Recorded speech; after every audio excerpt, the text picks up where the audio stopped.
Well, good evening and welcome to Rangers Radio. Join myself, Fox, here on the panel this evening is the one and only Bridgeman and Mr. Fox. How are we doing, gentlemen? Good evening, guys. Well, can I say a big good evening to you two on the panel here?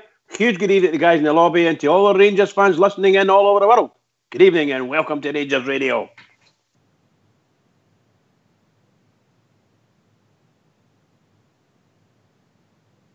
How are you, Bridge? How's the blood pressure? It's a bit high today again after this nonsense, but I dare say we'll speak about that later. Just farcical, the whole thing. Or just turning into a really daft country.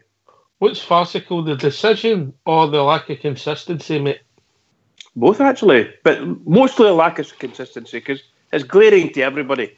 You know, they see the same thing happen on one side. And they don't, the next referee doesn't give it. He gives it a different decision, makes it, so if they've got a red card offence, it becomes a yellow or vice versa. It's just utter nonsense, I get that, mate. I mean, remember the Kung Fu kicks at Parkhead? Mr. Absolutely. Gordon Fox? I do indeed, mate. Different days. I feel as though Rangers are even appealing that was a waste of time with the cabal that's in charge at the moment. I didn't expect the result of the Alan McGregor decision to go any other way. I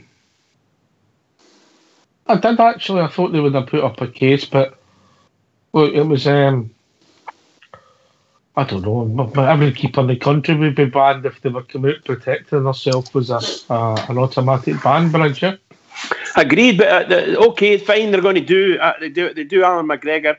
For dangerous play, violent conduct, whatever it is they're going to do him for. The referee never saw it, you name it, right? But the young lad came in and he done Alan McGregor. And that yellow card that he got should have been upgraded to a red. And he should have got a ban for it. Because he didn't go for the ball. The ball was in Alan McGregor's hands. He had no chance of going for the ball. He went straight in with a boot to get Alan McGregor back. Simple. We had two games that have been, if you like, had controversial incidents in the last week, mate. And the worst challenge at them all has ended up with a yellow card and no ban. Correct. Mental. Just utterly shocking. Seriously, utterly shocking. I don't know what Rangers can do. People like me, I could tend to easily rant away and find out all these things that they're doing against us and hate them to death and all the rest of it. I will never stop hating them to death, may I say. But as far as Rangers are concerned, we, as fans, road fans even, without being fanatic, we're looking for Rangers to be able to stand up at some point, be able to stand up to these people who are in authority and tell them this is not on. But they haven't done it yet, or that I know of. They've put a wee statement now that probably won't mean anything to anyone other than Rangers and the SFA. For them to say they're in talks with the SFA probably isn't quite true. They've probably started talks 6 weeks ago or whatever, and it's not, there's never had any discussion since. It's like the BBC myth, we're going to get all this sorted out. They'll never get it sorted out. Never. All right. What's your thinking, Fox? You angry or are you nonplussed about it? I'm nonplussed, mate. I think we're by that stage now. I'm moaning all the time. We've just got to get on with it. We know the treatment that's been dished out by both the SFA and officials to our club, and we'll just have to go on with it. Fair comment. Can I come in on that a wee bit? Can I just come in on that a wee bit? Just to say, I understand fully what Fox is meaning, and I understand. I actually agree with him. We're going to just have to go on with it, as I said. But the difficulty for a lot of folk is, why do the club not have any teeth insofar as the authorities that they're members of? I mean, we're members of the SPFL, we're members of the SFA. Why are the SFA and the SPFL mistreating our club? We should be asking these questions. I don't know if they are. Forgive me, I don't know if they are. But that's the thing I feel. I just feel we're getting, shall we say, stamped on by the organisation that's supposed to support us. Because we're one of the biggest members, if not the biggest member. So the biggest member, Bridge. I'm saying that. Member. Yeah. So it's really difficult to understand, Well, you just take a tablet. I was worried about you when I seen that Britain today. I went, oh no. I went, Mrs. Bridge will be getting it all afternoon. She's well, she tells me to shut him there again. You know, he's a man of tradition. 2 o'clock, the scones and the butter come out in the tea. Don't you have your tea in the afternoon? The scones. And I can just imagine them buttering the scones with, let's just say, with passion, Fox. I thought I heard them today in a megaphone this afternoon, but you might catch on to that if you watched any of the football today. Well, we'll move on. Bridgeman, were you home for the 1:30 kickoff, or were you? So I never saw the game. I never saw the game at all. I was keeping up with the scores coming through on Follow, and the wee group that were at. I was keeping the wheels of British industry turning, mate. So, Fox was giving me reports, but were you watching it? No, I was. Fox were you on to Skype with Foxy? No.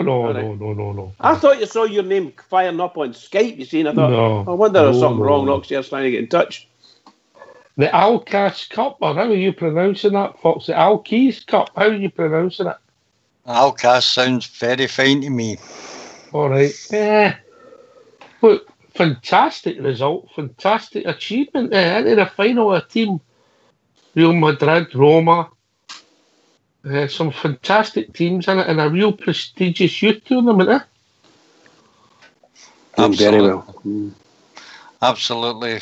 Absolutely brilliant view, and it's one of the best days watching football that I've had for a wee while. Terrific surroundings, terrific pitch, terrific commentators, and most of all, a terrific young Rangers side. All right. Can't disagree with that. Fox has put some stuff together, the after-match interviews, the response, some interviews with the manager, with the head of Craig Mulholland, the head of the academy, and all the things. A lot of positivity about our club today. It's about 20 minutes long, ladies and gentlemen, so if you don't mind, we're going to hear how our lads done today to get to the final of the Alcas Cup. So get yourself a mute, Bridge, and give us it, Fox. Long range shot into the top corner, but Rangers will play the AS Roma or Aspire Academy in Friday's final as they begin to become the new winners, or the latest winners of the Alcas International Cup. David McCallum will be a very proud man, you can be sure of that, and I'm sure those watching back in Scotland will share that sentiment. I'm sure the Rangers players that have been looking on will have enjoyed that performance as well. Kai Kennedy is the MVP, gets the trophy and the signed Xavi Hernandez shirt. It's his second MVP award of the tournament.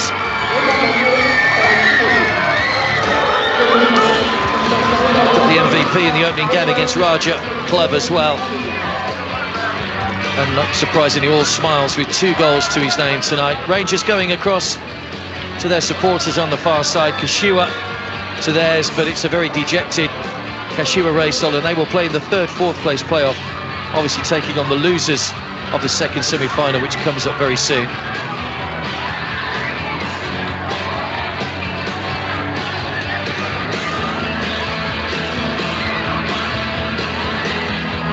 Kennedy really the man of the moment. And Nathan Youngcoombs also had an impressive game till he was substituted in the second half.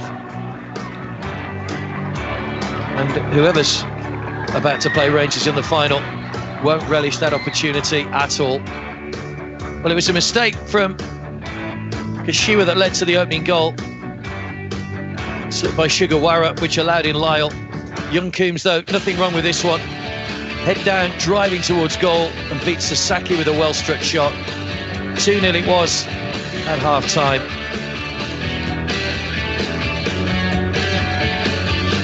Rangers continued to press in the second half, and Kennedy, the MVP, got his first of 2 goals. Took a deflection off Okihara to send it beyond Sasaki. The Rangers fans just taunting the Japanese in the crowd, but it was to get A little better for them as Mai scored the goal of the game, driving into the top corner from outside the penalty area. But that joy was short-lived. Rangers went straight down the other end and scored again through Kennedy. Brilliantly taken once again. And then with the last kick of the match, Alex Lowry popped up to slide beyond Sasaki and make it 5-1 to Glasgow Rangers. Well, delight from the blue half in the crowd tonight, and they'll be back on Friday to support their team as they look to lift the trophy. Rangers had more possession, more shots than Kashiwa. It's a difficult game for the Japanese. The Rangers winning here by 5-1, and they are into the Alcas International Cup final.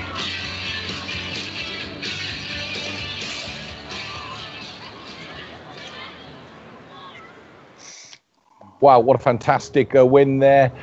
Chris Makin making notes. Not many notes to make other than fantastic. What a performance. And 6 goals in all, 5 for Rangers, 1 for Kashiwa Reysol. But Chris Makin, they were well beaten this evening. Just reorganising the top 5 goals here, Rob. There's a couple of crackers in there, weren't there? So bit of revision for tonight. They'll be ready for tomorrow's show, haven't they? They just couldn't handle, Kashiwa just couldn't handle the attacking prowess of Rangers today. Right from the first minute, on the front foot, and what a performance. It's hard to describe it because it was near enough the perfect performance. Even the goal from Mai for Kashiwa was an absolute thunderbolt. Sometimes you say, from outside the box, yeah, we'll take the shot from there. But absolutely perfection today for Rangers. All right, let's get some reaction now. Head down to the touchline and join Wissam. Thank you, Rod. I have by my side Ranger coach David. Congratulations. Sure, you are very proud of your team. Offensively, defensively, is the best till now. Yeah, fantastic. I think the performance tonight of the players merits an opportunity to go and play in the final. I think it's a difficult opposition. Kashiwa play a certain way that makes it difficult to break down. I think our lads showed great patience, but most importantly, great quality when we got into those areas. What's it mean to you? It's the first time you participate in this tournament, and now you are playing the final. It means a lot. I think leading up to the tournament, we hear so much about it. The way the tournament's ran, it's running obviously at a level that's comparable to international football. I just think for us to go and do what we're doing just now, I think we've deserved it. I think in performances, I think we have, but we've not won it yet. We've still got another game to go, and obviously there's a tough game coming up with Aspire and Roma, so we'll see what that comes. What's your prediction about the last game? I'm not sure. Aspire gave us a difficult game earlier in the tournament, so that'll be difficult for Roma to go and play against, but obviously we've watched them as well, so it's a difficult game. So either way, whoever we get, obviously we hope to go and win it, but it won't be difficult. Congratulations again. Thank you very much. Thank you. Rod? Thank you very much indeed, Wissam. It's wall-to-wall Rangers now. Forget anything else, right? It's a fantastic win. We've just had David McCullum there. Now we've got Craig Mulholland, head of academy at Rangers, in with us. Craig, fantastic. Congratulations. You must be delighted. Well, absolutely delighted, yeah. I think you come here with a real expectation to do well, but to score 16 goals in 4 games and find yourself in the final, we're absolutely ecstatic, yeah. Yeah, I mean, you said when you just jumped in there, you said they were a tough side. You did a lot of homework on them, didn't you? The coaches, David and his team have been great. They were sitting up till midnight last night still looking at the games, the videos of Kashiwa, and I think we watched them against Real Madrid and we saw how tough it was for Real Madrid against them, so we knew it would be really challenging today. But to be fair to the lads, once they get the second goal, they really took it on the front foot, and I think we deserved the victory quite comfortable in the end. You've got some group of lads here, haven't you? Well, it's interesting. When we came out, we realised that we've got a group of 20 coming out, and 16 of them are internationals. Probably we've never had that in our academy before, to have so many international players in the group. And there's a few, also remember, some of them are 2003s, some of them are 2004s.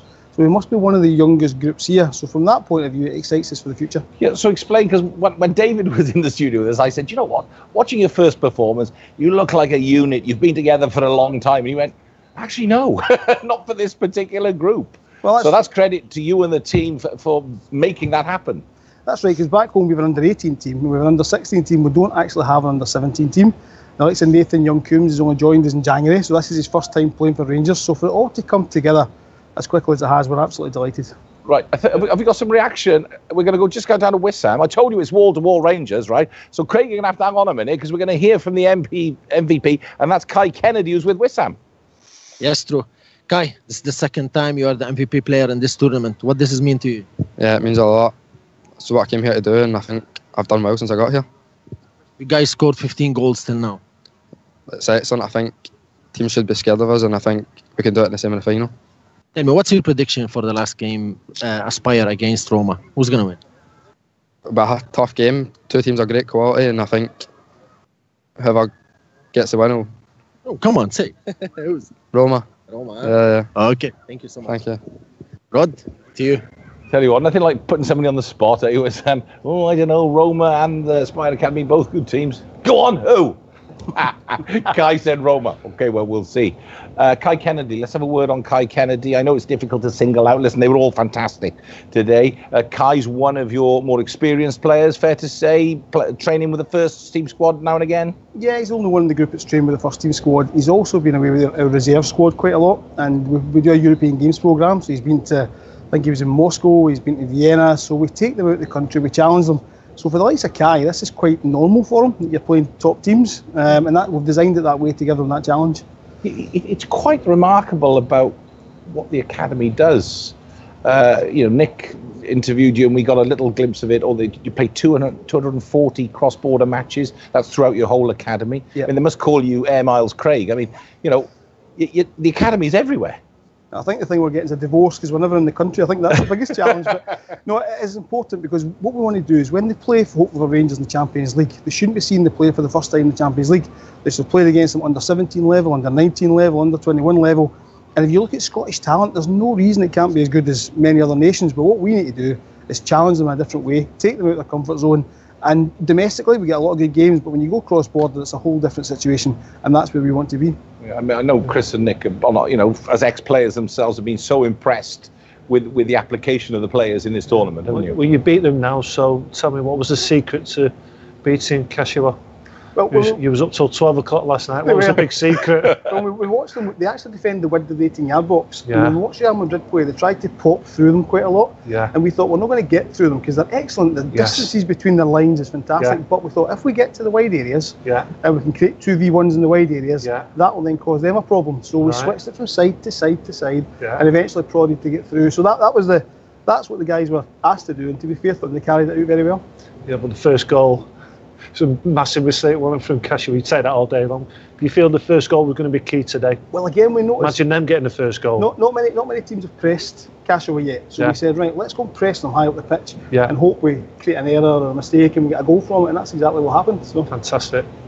Right, I'll tell you what we're going to do. I held off before. I said, look, we're not going to show them again until Craig's in the chair. So we're going to enjoy the goals. Listen, you're welcome. You dive in when you want to, right? You talk about it. It's not about us.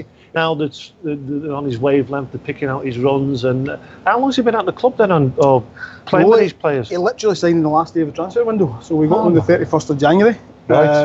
And we obviously got him over here quickly after that. So he's not met the boys before this tournament? He'd been up with us at the end of December, so he met some of the boys, but only very briefly. Yeah. But what's pleased us is at the hotel he's integrated well with the boys. He's first to do his recovery. Yeah. He's always asking about analysis. So off the pitch as well, he's got a real mindset where he wants to be a good, a top player.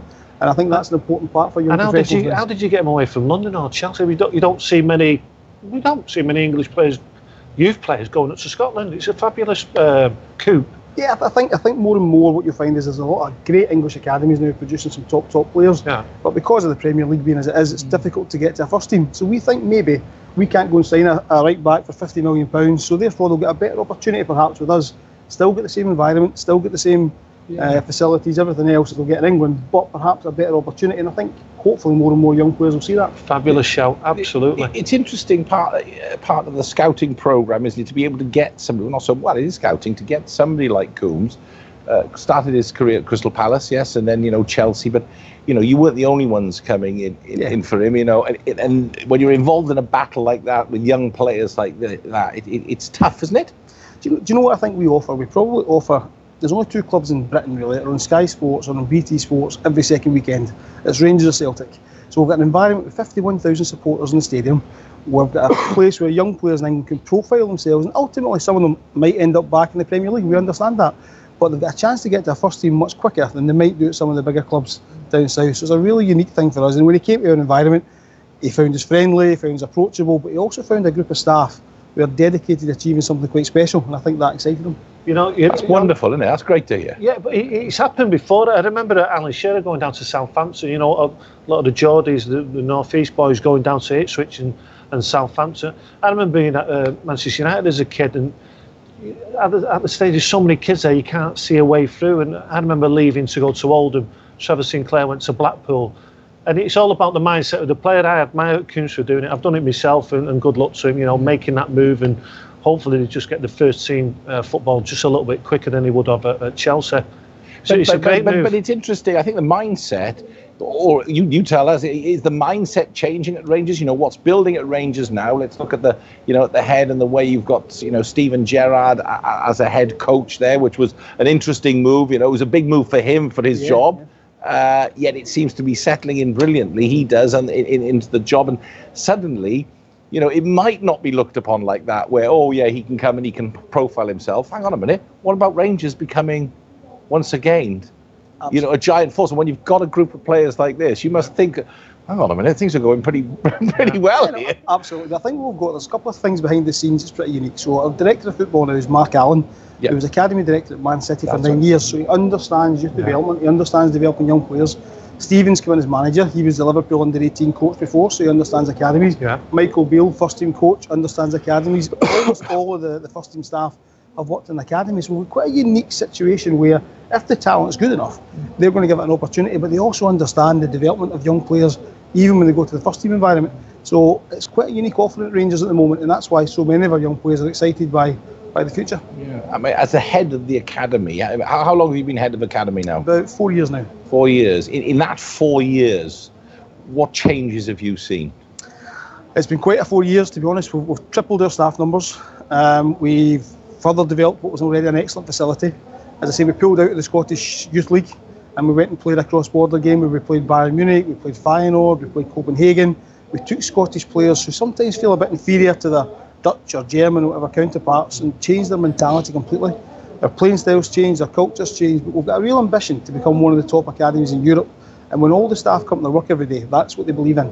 And that's what pushes and drives us, and we're right in the middle of an exciting journey. It's incredible. Where did you play as a kid? I was a few Hamilton Accies, just lower league Scottish teams, Dumbarton, Queen's Park, teams like that. I was the same at Oldham Athletic, and I still get jealous of these kids, I really do. And now, they're going to Bayern Munich. You went to Marseille, come on. That was later on when I was a kid. Where did we play when we was kids? Went to Marine over in Merseyside, and these kids are playing Feyenoord and Bayern Munich. Do you get jealous? Well, you look at the pitches out there. I mean, this tournament's been excellent for them. The media aspect to it, the coverage, and of course I think it's quite a big Rangers contingent of supporters watching back home, so that's catching fire. But I mean, the facilities they have is What about wonderful. the pitches? The pitches are incredible. Have you ever come Absolutely across incredible. pitches like this? Well, last Wednesday our first team were playing Aberdeen at Pittodrie. Yeah. Our reserve group were playing at our training ground, and our 17s were playing here. And we know which team was playing the best pitch. I was chatting to the boys. I was with Peter Schmeichel the other night, and he said, he's over here doing some work, and he said, he just said, I've trained and played on pitches all over the world. And he came here with Manchester United one year. He said, I've never trained on a pitch like that out there. That's and incredible. I thought, that's some statement from Peter Schmeichel. Even walking from the hotel, you're literally 2 minutes, you're on your training pitch, you're back with the good recovery facilities, we've got analysis facilities. The whole environment's first class, I must say, very good. And the boys, it has been an interesting experience for them, on dealing with the media, because I know we ran the interview from Nathan Coombs.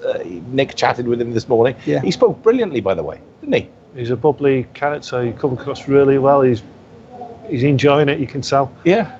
And Nick, he was even funny with a reply when Nick said, "What's up with you? You look like you just got out of bed." He literally had just got out of bed. There's no way when me and Craig were young players, you get an interview out of us. I mean, it's just part of being a modern day player. The one that pleased me most was Murray Miller got interviewed with you the other day. Yeah. Young Murray. Yeah. And Nick said to him, he says, "Do you think you can win the tournament?" And he said, "Absolutely." So he had that look of surprise if they say. We ran that as well. There's no doubt in our mind that to change Scottish young players' mentalities to play against this level of side is really promising for us. Yeah. Now you've got to sort of, I don't know, what do you do now? You're in the final. You're the first British team in the final. We've had Liverpool, Manchester City, Arsenal, Celtic, Tottenham. Yeah, Tottenham last year. Tottenham. Some good sides, by the way. Yeah. Some good teams. Scott Parker came here with the Tottenham. I mean, they had a bit of a shock, I think. I think a lot of teams come here and do have a little bit of a shock. It depends on the years as well, though, doesn't it? You can have some fabulous PSG sides over the years, when they turn up with a good squad, they normally win it, don't they? They've been strong. They've won it 3 times. The football you've played has been absolutely.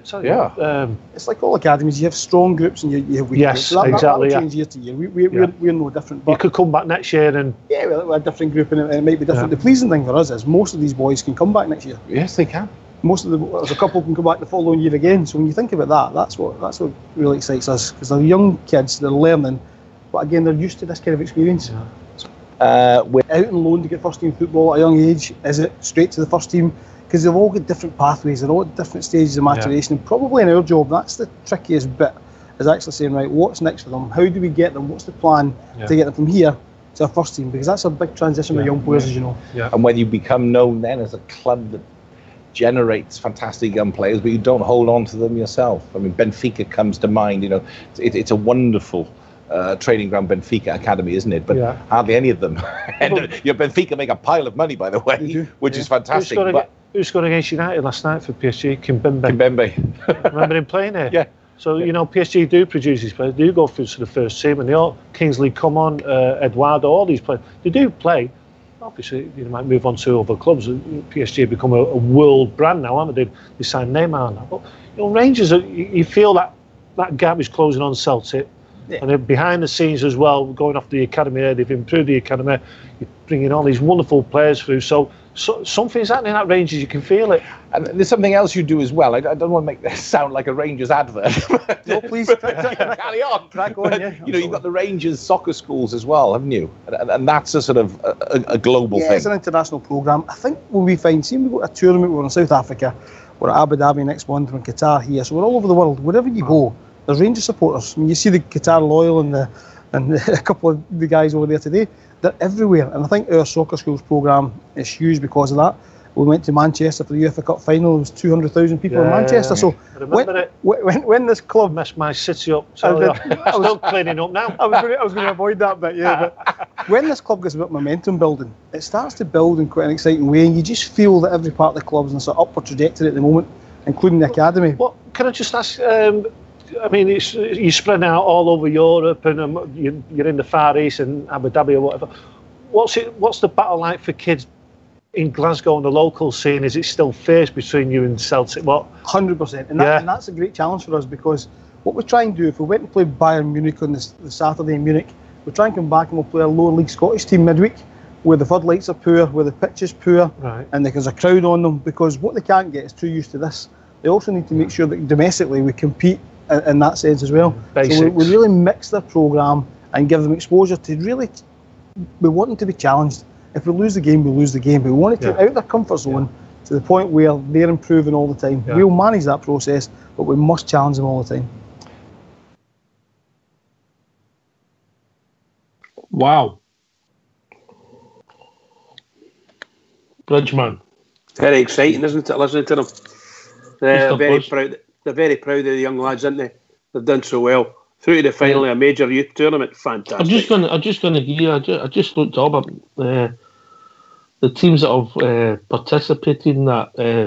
PSG, Real Madrid, Kawashi for Japan, Espanyol, Tunisia, Milan, Barcelona, Fluminense for Brazil, Juventus, and Inter Milan, Red Bull, Salzburg, Benfica, Auxerre, Ajax, PSV, Porto, Liverpool, Man City, Tottenham, Arsenal, German teams, Bayern, Schalke, Eintracht Frankfurt, Chicago Fire, Atletico Madrid, the Rotten Mob. Don't know how they're allowed to play in youth tournaments. Teams from China, Saudi Arabia, a real global tournament, mate. And we're in the final, Fox. We're in the final. Absolutely fabulous. And everybody that was speaking there, hats off to them. It's really made it really interesting and exciting. Listen to the young Rangers players being interviewed. It's just wonderful. It's just wonderful. A long time we heard anything like that. Anyway, if people want to join us and give their thoughts, what's the number, my old mate, Bridge? The old number is 0141 356 1972. And where else can you join us, Mr. Fox? At rangersradio.online. You can join us on Skype. Yep. Did you enjoy that, mate? I loved every minute. I watched the whole broadcast today. As I said, it was thoroughly good entertainment. What a difference to listen to people who want to talk about football and not just have a go at Rangers. Those interviewers were very professional, talked about the club well. I thought Craig Mulholland was fantastic. I thought David McCallum, the coach, was great. And the young boys were a credit to this club. And if we want to up our profile again around the world, these young boys have set us on our way, mate. Here, we've been joined by a couple of callers right away. We've been joined by Rudy Bear. Evening, Rudy. Evening, Ox. Evening, gentlemen. We've been joined by a caller on the phone. Evening, caller. I'll take the caller first, Rudy, if you don't mind. Yep. Evening, caller. How we doing, mate? See, I watched that game today, mate. I'm so proud of the underside. You alright, guys? How we doing, Sean, boy? Sean, aye, but see, change your name, mate. They played today in that cup. They played the hearts out, man. I would give them all tens, man. And to go out against Roma on Friday and maybe win the first British club to, I think, win it, I think that's amazing, man. And the people that are dealing with the youths at Rangers, fantastic. Hats go after them, and it's only got to be good for the club in the near future. Here, Sean. Rudy, your thoughts, mate? Fantastic, wasn't it? I mean, how refreshing is that? To sit and listen to a couple of guys talking to Craig Mulholland and actually like to talk about football, as Fox just said there. Brilliant, but fair play to the boys. What a result that would be if they could beat Roma on Friday, eh?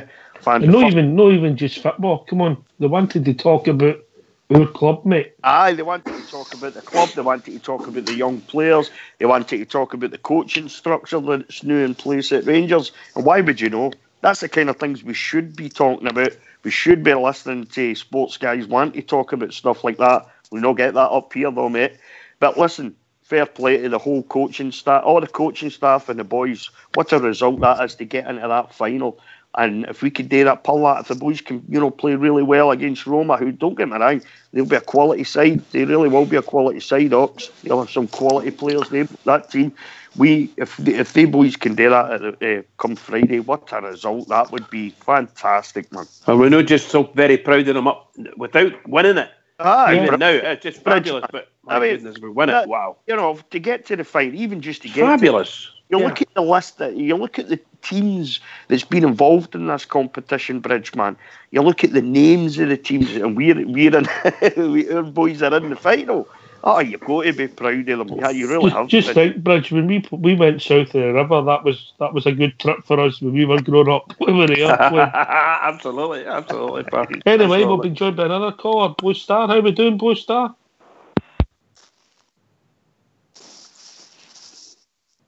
Oh, with his new headset, how's he getting on? He's probably getting fed up waiting you talk to him.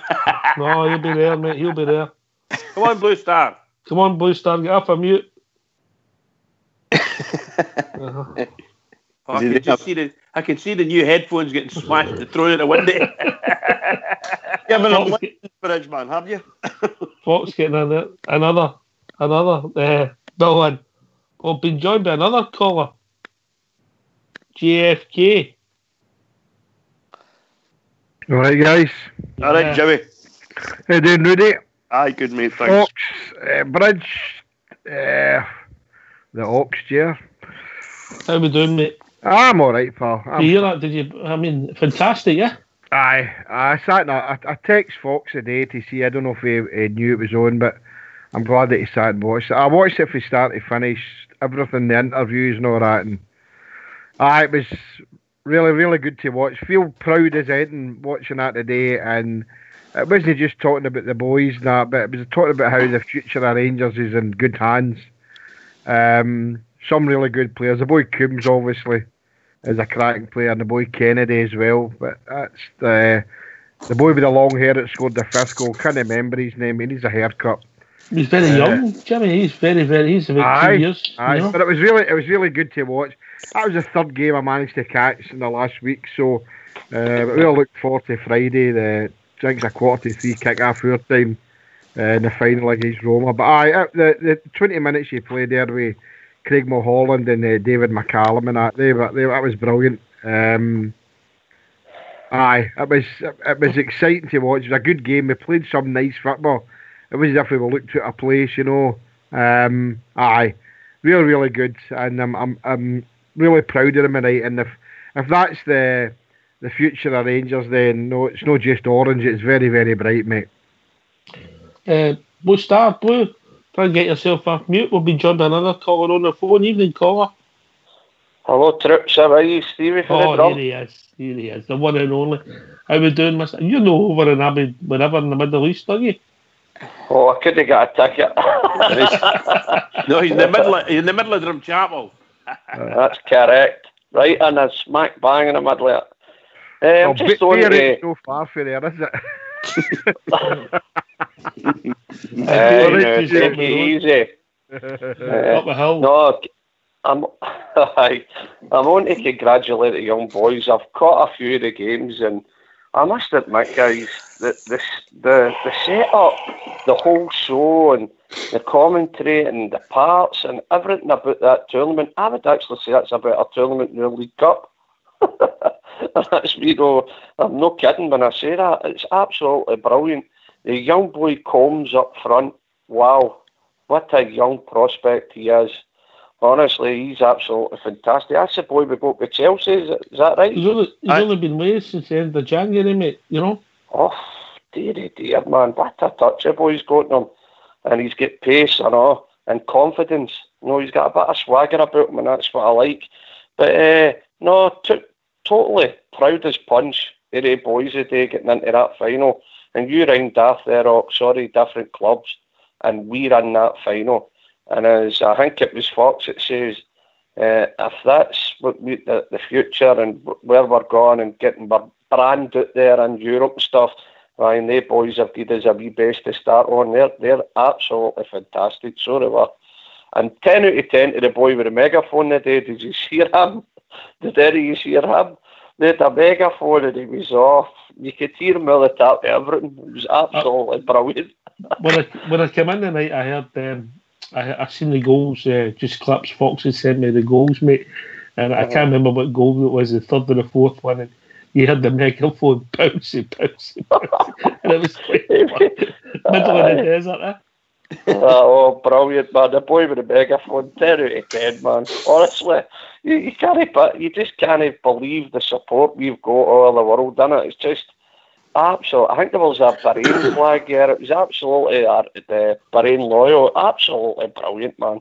Makes you proud to be a Bird, doesn't it? Especially with the other mob. They're just sitting quivering their books about the child abuse, you know what I mean? What a different way of living we've got, innit? It's absolutely fantastic. We've came a long way. I mean, obviously tomorrow the subject might be slightly different because of the date. I mean, obviously Bridge will not be here tomorrow night. He's always out. Stevie, but we've came a long way. The whole fabric of our club, the building bricks, in such a short space of time, mate. 100%, Ox. I mean, just even cast your mind back to last year, the amount of off the park stuff we were dealing with. Every one of us were sick of it, you know what I mean? And the bottom line is, where we came for the last 6 years is night and day. And do you know something? If there's ever a support that deserves a wee break and getting back onto their feet, it's us guys. Everywhere we went for the third division, right through to the new, we've sold out everywhere we went. And nobody, and we're not getting enough credit for that. We know we're never got, we know that we want credit for it. As long as we know that we're doing, we support our team. And the bottom line is, if this was another team that done this, what we've done in another country, came a long way in a short period of time, it would be, we're getting all the praise under the sun. Do you know, we're getting cheated, lied, and that's all we're ever going to get. And as I keep saying to you, every time I phone, the only way to combat everything, whether it's their hate for us, whether it's SFA, radio, papers, television, the only way to beat them scoring goals and winning games. And that's the only way to combat. Rudy, I've cut across you, Stevie, and you mentioned that. On you go. As a group, anybody, we played a game on this day 4 years ago at home to Hibs in the Championship. Kenny McDowell was the manager. We lost 2-0 there. It was a Friday night game. I don't think the scenes were brilliant. No, we weren't happy. Yeah. Right. We'll try and name the team. I've got the team in front of me, so we'll set it up as a 4-4-2. Yeah. So anybody, the goalkeeper? Cammy Bell. Yeah, Cammy Bell. No. It was the boy is with us now. No. No, okay. Oh, Alexander. What? No. Well, call yourself Rangers supporters. Hang up and put back in. No, I'm just going to written down. I go this one. Aye. Right, I'll give you a clue. Young Liam Kelly, likely. Squash. Orange. See what? The orange hair. Orange. Oh, the wee guy, the wee ginger-headed keeper. What'd you call him? Oh. Barley water. Robinson. Folks, can we just check? Aye. Can we just check if Blue Star's managed to get off mute yet? Blue Star, you listen, mate. There he is. Can you hear me? Yeah, well done. Have you worked it out, mate? No. I see a wee button saying mute, and I put that on, and it turns red. And then when I take it off, and I go to speak to you, and you'll not hear me. I don't know what the script is. I need to get somebody in that knows it's technical. Right. You need a 10-year-old Chinese kid, mate. Don't we all? No, Bridge. I'll tell you, this technical stuff's a nightmare at times, isn't it? As I told you, that Liam Neeson got in trouble the other night for saying he could murder a Chinese, didn't he? Oh dear. Right. Blue Star, will come back to you in a minute. Your thoughts on the kids. We're trying to name a team to 4 years ago. These lot. I'll give you another. Can't even get a goalkeeper. Right, it's 44 guesses to go to the goalkeeper with 3 clues. I'll give you the next player, left back. He's Travel Rock's all-time favourite. Lee Wallace. Well done. Next 3 players, 1 right back, 2 central defenders. Maybe Perry. Was it Perry at centre half? No, that was 7-8 years ago, Bridge. Mosney. No. Jeez, Right, there was a bit of a disturbance when this boy was named in the team. The other one still playing with the Hibs, and the other one played with Hearts and Leeds. Oh, the big boy was signed for was it St Munday got him with a bird? What do you call him? McGregor. Played the Hibs and McGregor. Yep. Right. Bates. No, he wasn't there then. Was Lee McCulloch playing centre back then? No. Was it the big Irish? No. No. Jimmy, have you any vodka left? Right. Get that taxi down. That's why I can't. Sebastian Farrar and Mario Lucas. No, Matt, I was just going to say, was it no for Sebastian? You're all right getting him I out wasn't of sure it was a Bridge. Lucas. I didn't know there's Ali Lucas. He gets his scooting up every Saturday at 5 o'clock. Right, four midfield players. Andy Halliday. No. Andy Murdoch. Black. Andy Murdoch was one. Yeah. Kyle Hutton. Hutton, yeah, was another one. Nicky. That wee boy. Wait a minute, Bridge. I'll give you these clues. Nicky Law. Bridge used to be up in front of one of these every Monday. That was Nicky Law, and the other one's a Tweed. Oh, Harris Vidic. Correct. Harris Vidic. Was that no Nicky Clark played that team or no? Nope. Who? He came on as sub. I mean, he still played. So, up front, one of our top goal scorers. Chris Boyd. And a guy who used to play for another team in Glasgow. One of your favourites? Yes. Kerry Miller. Kerry Miller. 4 years ago today. Wow. Wow. Star, did you hear the interview with the lads? Are you infused with it? I did indeed, yeah. We've Very come a long impressed. way in 4 years, eh? Absolutely. Do you know everything about it? For the commentators to the interviewees and even the boys themselves, how refreshing was it to hear the way they were speaking? It was fabulous stuff. Brilliant. I mean, it's a big part of the footballer's job now, the media. I mean, the guys in the guy, I don't know who he is, but obviously Manchester based, was saying that obviously they're schooled in it now, and you can see it. Absolutely. Did you happen to see the game today? I seen about 25 minutes of the first half, and I seen 3 of the goals of the second half. But they were most of the first half hour. They were well on. They had all the ball. They had all the possession. That other team were basically defending, trying to keep them out. But the wee boy Coombs and the big fella up front, they were very impressive.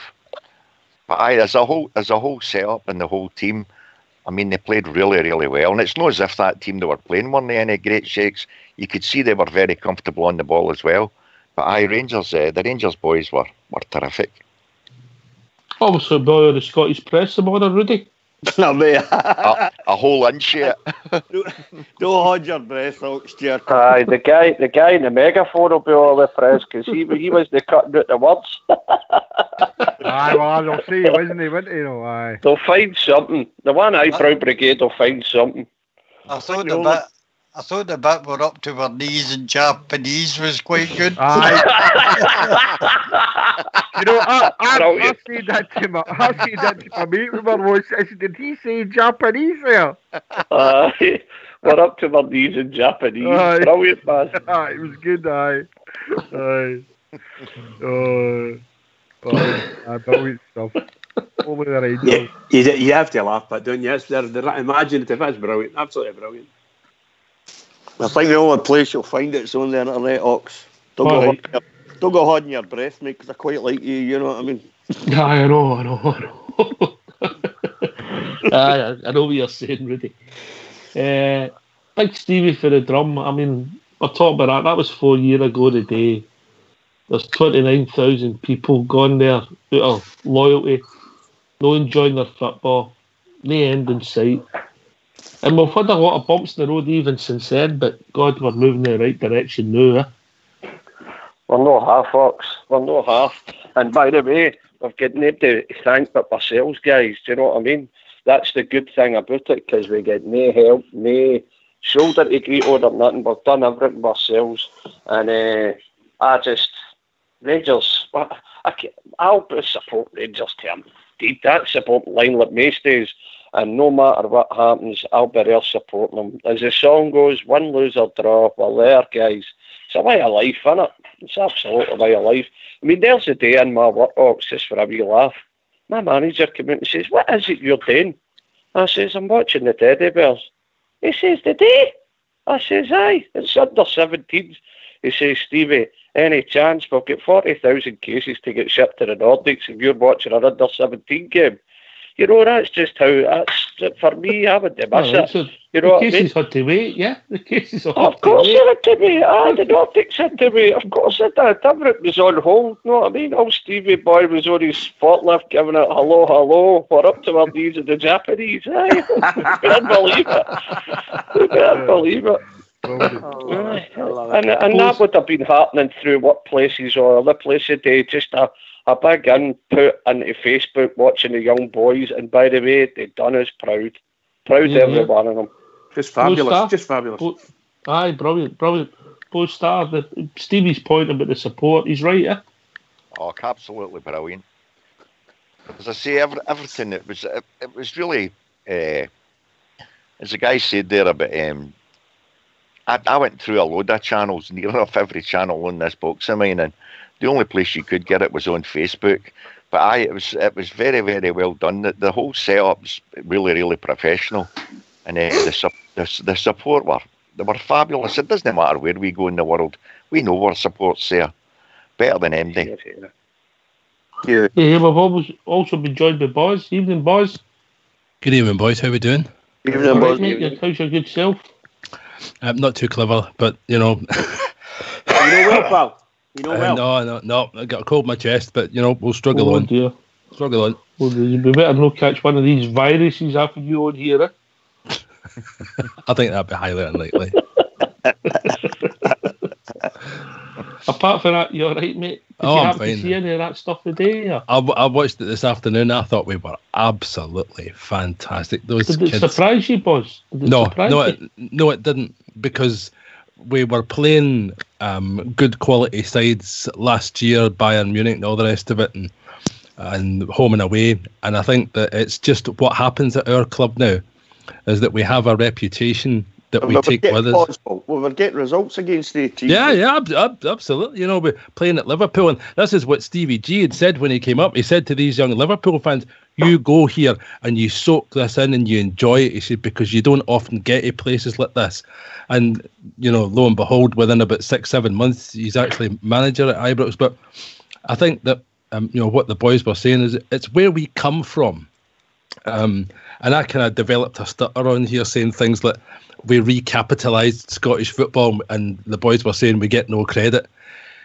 The places we want credit for, we're not going to get it, because no one wants to give us any credit, because they want to completely down everything we do. And as we were also saying there, this will be lucky to get any press coverage. And quite frankly, when you consider how much Scottish football is a laughingstock within Europe, this should be front page of every newspaper in Scotland tomorrow, and the back pages, because well said. We just completely lose the place because we're saying, oh, they'll extend the World Cup to 800 places, and Scotland might get a qualification place. You know, you could give every team in Scotland, still wouldn't get there. But, you know, here we've got our boys going there. 16 goals in 4 games. Fantastic. But it's out of this world. I'm just so chuffed to be a Rain. And as Stevie was saying, boy with a megaphone, up to her knees in Japanese. But he'd get arrested for that if he sung that at the Copeland Road. Aye. We're looking for flights to try and get Bridget for Friday. We're just looking at flights at the moment. We could start swimming now. Quick swim across the Mediterranean bridge, you'd be sorted. Straits of Hormuz, you'd be no bother, You'd stop off at the Hormuz Loyal. He's bad for the mid. Well, that was a chippy. Bad for the Mediterranean chippy. That's the Blue Lagoon. Love it. Aye. Fantastic. I think Craig Mulholland, the manager, Davey, all the people involved, hats after them, and the people at the club who've empowered them, Fox. Somebody's had to pay for it and organise it and say it's a goer, you know. So fair play to the people at the club. Aye, well, it's a terrific competition to be in for the young boys. No, a lot of people will know that there's also $75,000 up for grabs here in this final. And if that gets back in to the youth development, which it should do, that'll be a competition worth winning for our young boys. There's also gold medals, real gold medals. No the dummy ones, real gold medals for the players. Things have changed. The prize money used to be for drinking, and the gold medals have ended up in the pond. That's 75,000 you're talking about there, folks. We don't even get anywhere near that for the League Cup, do we? That's what I said. That's what I said earlier on. It's a better tournament than the League Cup. Better pitches, Stevie, anyway, I'm saying. Oh, it'll be difficult. Better players as well. The young boy, Kai. Young Coombs. Kai Kennedy. He's already won true man of the most valuable player, and he gets a cash prize for both of them as well as awards, mate. I seen them honouring the cheque. I was trying to get a swatch in it, but they never got through. It's not like you during the day to try and have a swatch at things on the internet, is it? Oh, that's outrageous. That's a scurrilous accusation. There was a lot of people. We know Qatar go at the World Cup deal, mate, and everybody was saying it would be horrible there. If you looked at the places today, mate, it was like something for outer space, wasn't it? I would put every training ground in the world to shame, mate. If that's the standard of the World Cup, mate, and the playing conditions, I think it'll be very successful. They've put a lot of money. Anyway, gentlemen, we've reached that time of the evening. Get yourself in mute, and we'll have a tune. Apart from Blue Star, you just stay quiet. You do what you like, Blue Star. You're all right. Right, guys, I'm off. Right, I'll talk to you tomorrow. Keep the wheels industry turning, brother. I will do. And all the best to every one of you, and well done, the young boys today. Cheers, lads. Cheers, Keep it going, Stevie. Keep it going. Cheers, right, Bridgeman, no surrender, lads. See them march on, marching on through the years of history. Let's held on high, for the jersey they will do or die. Fight for time, play the game with the band of glory. Win, lose or draw, that's the Glasgow Rangers story. See them march on, banners high as they fly before you. Loyal and true, on the way to cheer the boys in blue.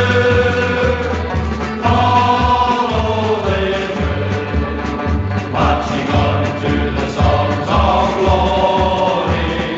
Win, lose or draw, that's the Glasgow Rangers story.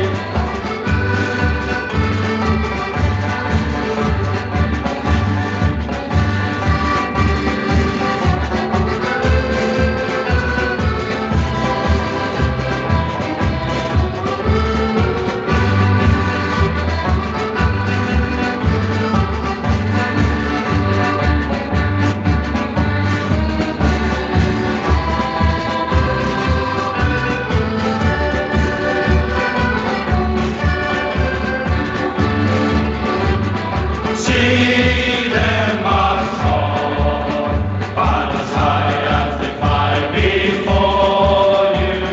Loyal and true, on the way to cheer the boys in blue. Follow bravely, marching on to the songs of glory.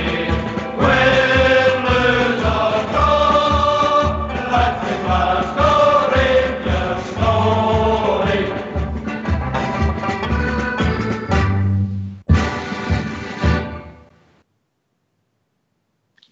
Right, Bridgeman, you're going to have a word with that Almac Ger.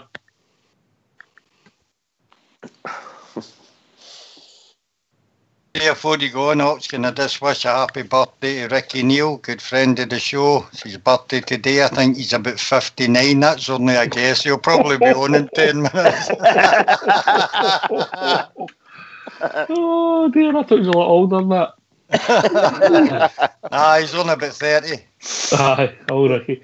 It's brilliant. It's brilliant, Oxford. Brilliant. Almac Ger. He must start that at 2 o'clock in the afternoon. You must start saying it. Aye, brilliant Almac Ger. Ricky Neal, going back to a few years back to semi-final when he phoned in. Brilliant bit of radio. Anybody can remember it. Where are we? Anybody anything else to add on the young boys? I mean, fabulous results. JFK, you seem really enthused by it.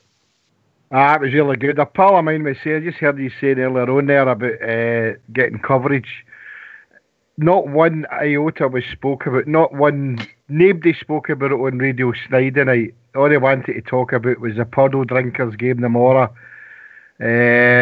Absolute scandalous. So let us take the plaudits that what the boys are getting, and we're part of this journey that we've been on. You know, you said earlier on about where we've came from, Ox. Yeah, no, guys like you have kept Fox and that, and the Bridgeman kept forums like this going, and through guys like myself and Stevie, who make sure that we go to the games every week, no matter where we are in the country. So that's a lifeblood of Rangers, and we should all be proud of that. And that means that the boys of the day in the last week, we've got to be proud of them, because that's our future. So if they don't want to talk about it, we certainly do. So we are the people, mate. I just Well say, said, Jimmy. Well said. Every time I hear Craig Mulholland talk, I'm really impressed with him. Do you know that? I think he's going to go on to be a really good coach. I think he's a good coach to know. I think he'll just get better and better. He knows his stuff for me, Craig Mulholland. He really does. He does a fantastic job with the boys. And just there, sat and listened to him being interviewed with the blokes, that were commentating or covering the games. What a fantastic interview he is. He does a fantastic job for Rangers, does a great job with the young guys. And every time I hear him speak, I'm really impressed with him. I think he's doing a sterling job behind the scenes there for us. He really is. They're terrified to talk about us, because if they talk about us, the toxic mob that follow them would come down on them like a ton weight. So they're just terrible. They're terrified to talk about us because they know what's happening, because they didn't do the job they should have done. There's some lawyers on the other side of the equation might want to have a wee word with them, so they might have to talk about something soon. Well, exactly, boys, because there's no getting away for that. The shame and all the rest of it. And what is it they say? Oh, you're just cheap point scoring. Aye, you're absolutely right. If that's how you see it, that's how you see it. Nothing I can do. We didn't make you do it. No one made you do it. You tried to sweep this under the carpet because you thought you were bigger than the problem. Yeah, 100%. So all you had to do was lift the phone. Just lift their hands and say, yep, we tried to sort it and it was bigger than us and we had to get in touch. But of course they didn't, and they thought they could just sweep it under the carpet and everybody... Buzz, we move on. But great result. A question for Blue Star: how do we get these boys into the first team? It's like everything else. Certainly, you'd be tough to say that this. Well, for me anyway, looking at it and even listening to the boys, the standard seems to have risen off 110%. I would say to get them into the first team, it's a matter of just getting that professionalism into their heads and getting them to play. And not being afraid of the big crowds, because I think first and foremost, granted they're getting crowds over there, but at these other tournaments, but whenever it comes to playing at home, they're not used to the crowds. You think that's an important factor? I think it's a massive important factor, because we've seen it when we bring other players, like we were talking about last night. When we see them playing great for other clubs, and then when they come to us, the shot's just too big for them. A lot of it is to do with, I mean, when you hear ex-players like John, DJ and everything, DJ's forever talking about it by saying, as soon as he came for Dundee and he put the blue shirt on, he says, the first thing that happened running out the tunnel, he says, I froze. He says, it was just the noise of the crowd. He says, I'd been in crowds, he says, but I'd never played in front of them. So it must be a massive thing. Yeah, fair comment. Jimmy, you've been in crowds, you've performed in front of thousands, mate. Yep, of course I have, yep. Yes. If you're a show-off like me, it doesn't bother you. But that's a great comment that Blue Star made, and I've heard Big DJ say that many times. The unfortunate thing is that us as fans, supporters, we're wanting success, and we're all thriving to take the title away for the puddle drinkers, and that's the ultimate goal at the moment for us. And sadly, the young boys aren't going to get the chances that they should be getting and they deserve to get. I know the Gaffers brought a couple in here and there now and again in different games throughout the season, but we're craving for success, and unfortunately the young blood in the young boys and a lot of these games isn't going to happen for them, and that's the only problem I see. What I saw today is good for the future, but where will the future be? Let's hope their future is at Ibrox, because as Blue Star said, a lot of these boys go away to other clubs and loan, and then when they do come back and play in front of 50,000 at Ibrox, they do freeze. very, very few of them actually shine. So I hope that doesn't happen in the future for some of these boys, because there was a few good players there, good stars for the future. So yeah, that was a great comment that Blue Star made there. They might freeze Ox here. I don't know. Rudy, that's the most difficult. The best player at 15 is not necessarily the best player at 18, and it's a unique skill of how you do it. Eh? It's I mean, players develop differently, don't they? You know, as they go through their career, whether it's at Rangers or anywhere else for that matter. You know, some players just take to it like a fish to water. You know, and other players maybe kind of, as their development goes on, they might not develop as quickly. And we'll have that at Rangers as any other club will. The problem for us right now, and this is a fundamental problem for us as far as our young players go, there's one thing in the forefront of our mind right now, Ox, and that's 55. We all know what that means. Mm-hmm. And for me, that won't happen. Unfortunately, and I hate to say it, that won't happen bringing young players through. You might be able to bring one or two in, you know, as the season goes on, you know, as Stephen Gerrard has already done, you know, with some young Ross McCrory came in last season, you know. But for me, 55 is foremost in our minds, and there's not a single bear on the planet doesn't think about that. We all think about it. It's not going to happen bringing a whole load of young players through. It's as simple as that. You can only bring young players into a successful side, in my opinion. And I've said this before 2 or 3 times when we've touched on this issue. That's the only way you can bring young players in. Through into a successful side that's winning. You won't do it if you're looking for 55. Stephen Gerrard won't bring through 3 or 4 good young players that we might have at the club right now.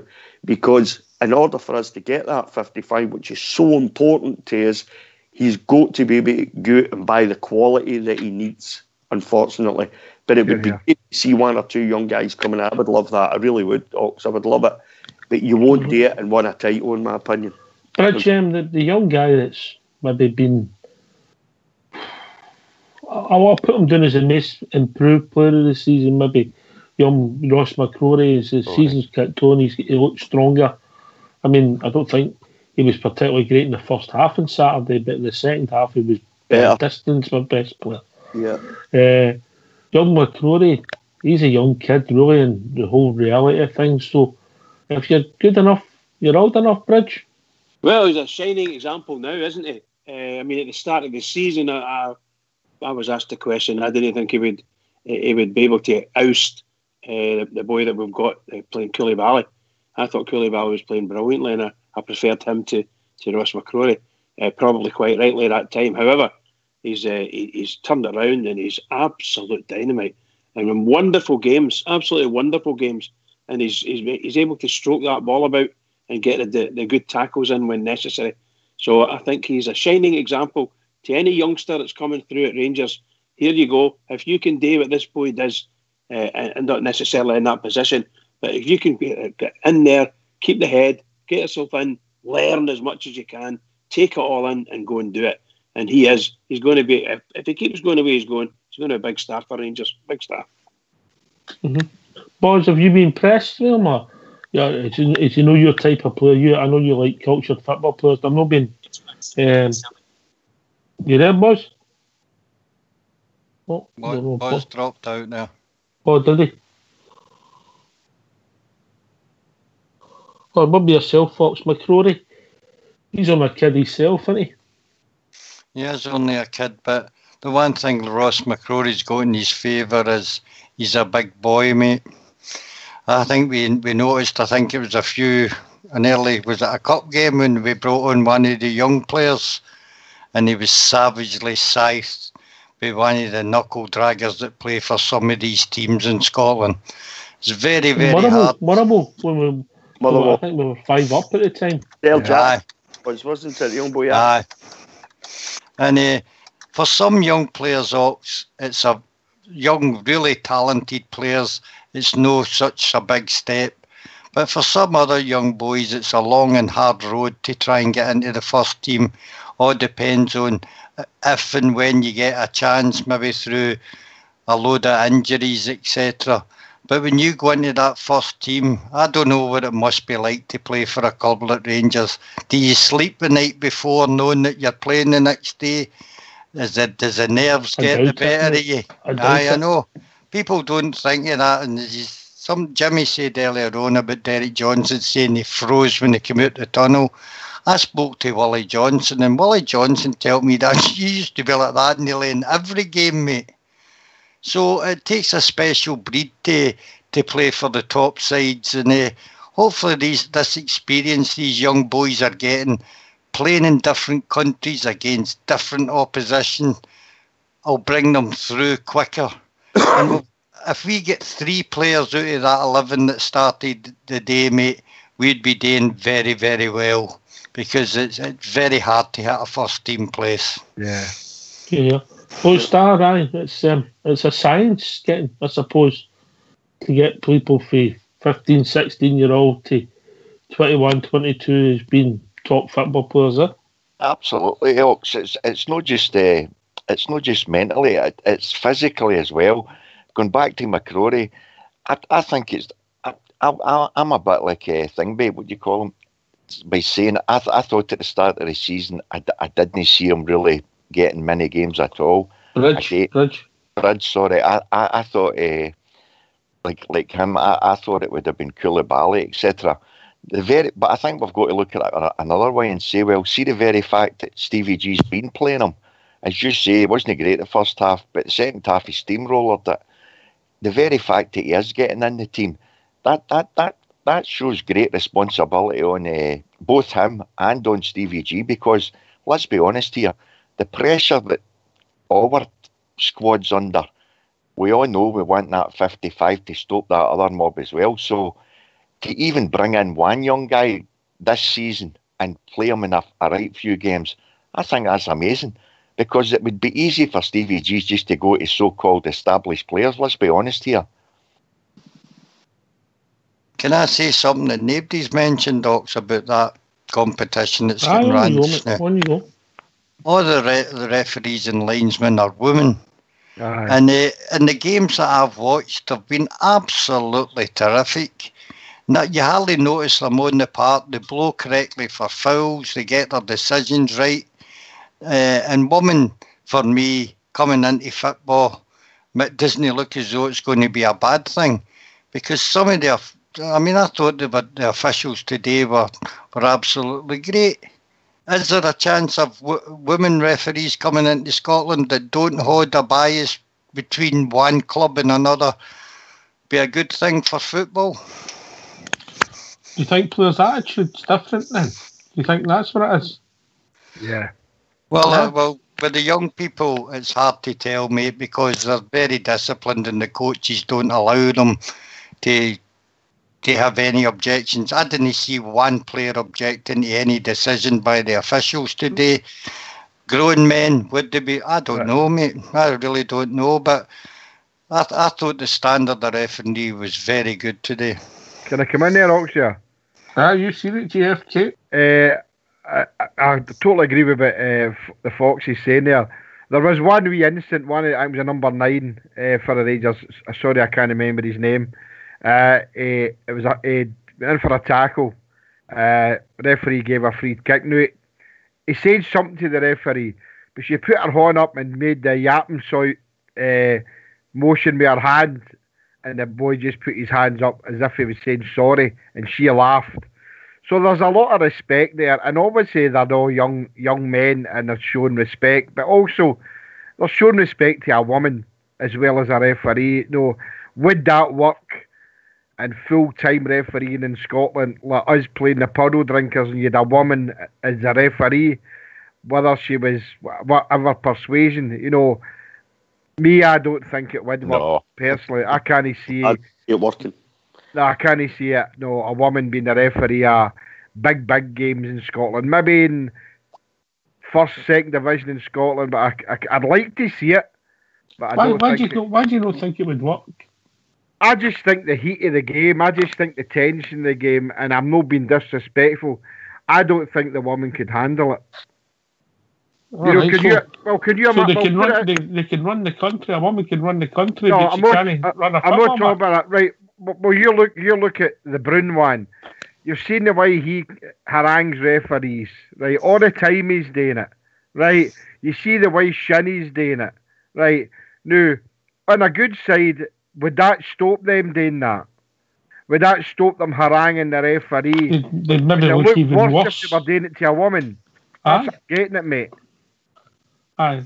I mean, I get that your point about the respect thing, but I mean, I don't think there's any reason, mentally or physically, why a woman could referee a top flight football match. I really don't. Who was coming in thinking different? I think it was Nobody.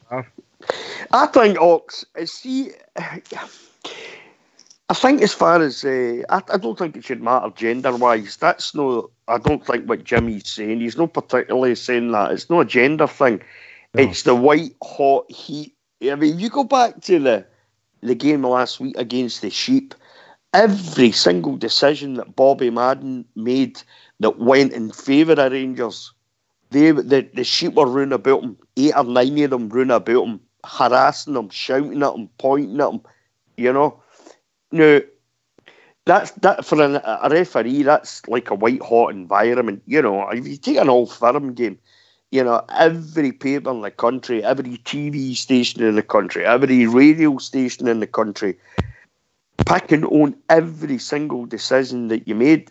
I think women, in all honesty, would have way too much sense to get involved in that. You know, that's a different point. Whether they've got too much sense or whether they can't do it is two different points. No, I think I don't think it does matter. I think if you've got talent, regardless of what your position is or what your job is, you know, if you've got talent to do the job, you've got the talent to do it. You know, but it's just like you were talking about young players there. A young player, maybe a really talented young player, you stick him in front of 50,000 bears against the Tims. You know, does he handle it? Well, it remains to be seen. I think it's just female referees, you know. Look, there's female referees in rugby league and union, guys, and it does work there. But it's a different animals rugby, because they play a real man's game, right? And when they get battered, they get back up again. We've got players rolling about with a fingernail broken, right? I don't know if women could handle the... They maybe spot that quicker, the fingernail. Aye, no, but all kidding aside, it's not because of their gender, it's because of what Rudy was saying there. You know, I just can't see them coping.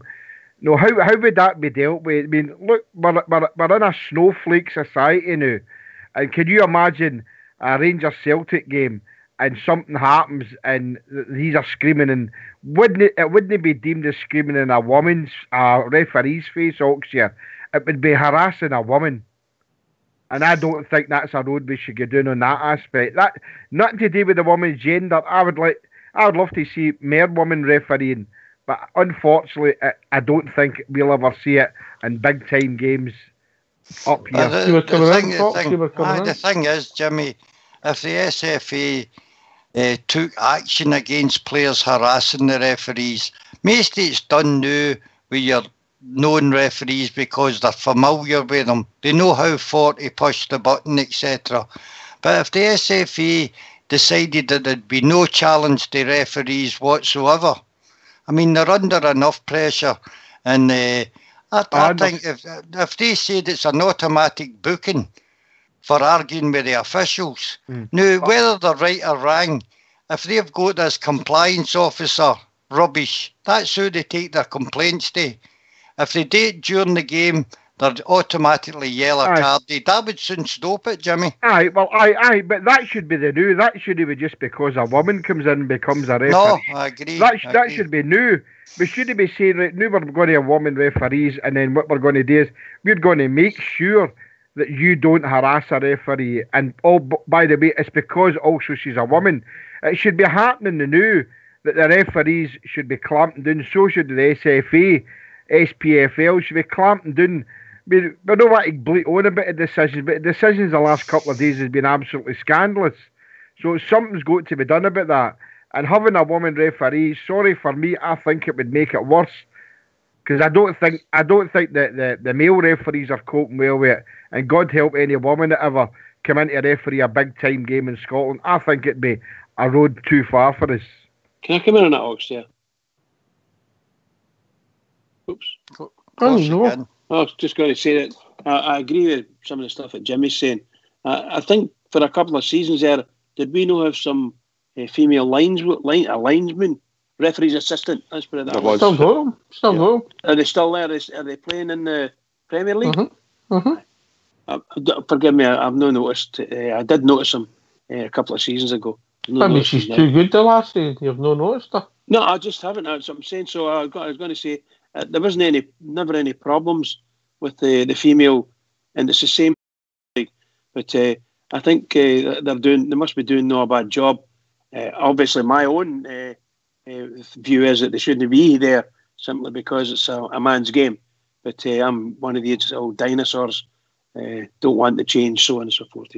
My wife keeps telling me that anyway.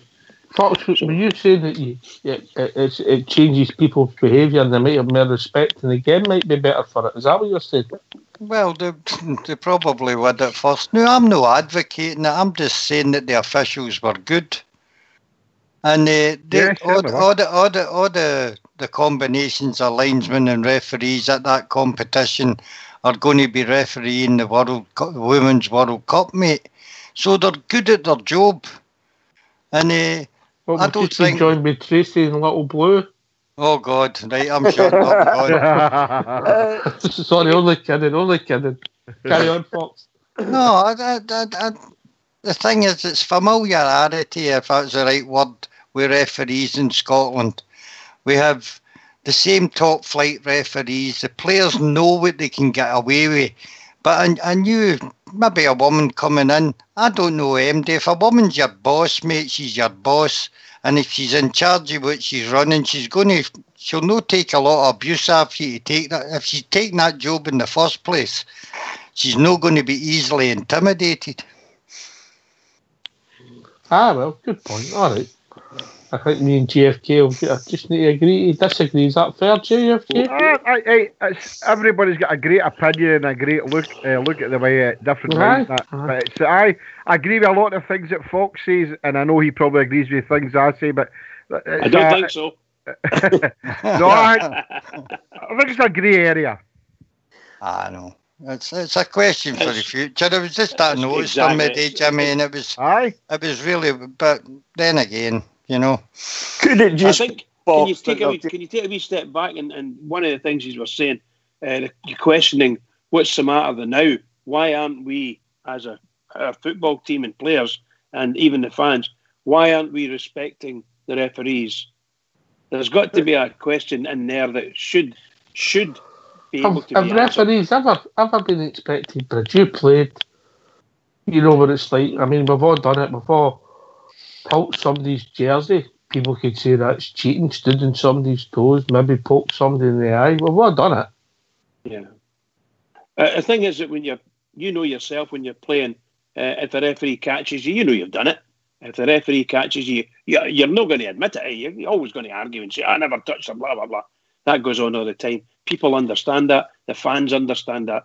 I'm meaning when you're on the pitch and a decision's made, by the looks of it, sometimes the decision, even just take this last week or so, some of the decisions have been just very strange and sometimes outrageous. And they're not getting asked by the SFA to explain themselves. They're not getting asked by the media to explain themselves, certainly not if it's against our team. If it's against another team, our players, they're just got it's just a straight red card. So there's lots and lots of areas there that the SFA, who are the holders of our, shall we say, the judges in our area of the game, they're running the game, and they should be able to turn in and say, we're putting referees in there. Here's our expectations. Step out of line. Don't care who you are, what team you are. We don't care. You're going to get a £6,000 fine just for saying so. That's it. And then let it run. And once the punishment kicks in on a couple of times, people will stop. But you can't pick and choose. It's got to be done straight away. Bang.